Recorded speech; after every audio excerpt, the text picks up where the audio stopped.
পার্টনারকে কখনো little less than you feel করাবেন না। হতেই পারে আপনার থেকে তার যোগ্যতা কম,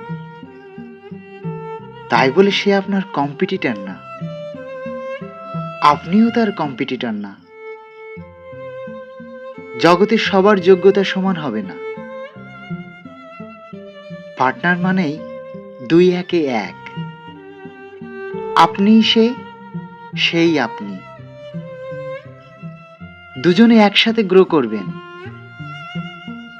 একে অপরকে জিতাই দিবেন, একে অপরের প্রশংসা করবেন। এজন্যই আপনারা পার্টনার, স্বামী স্ত্রী কিংবা প্রেমিক প্রেমিকা। এই সম্পর্কগুলো উদার হতে হয়, নইলে জমে না।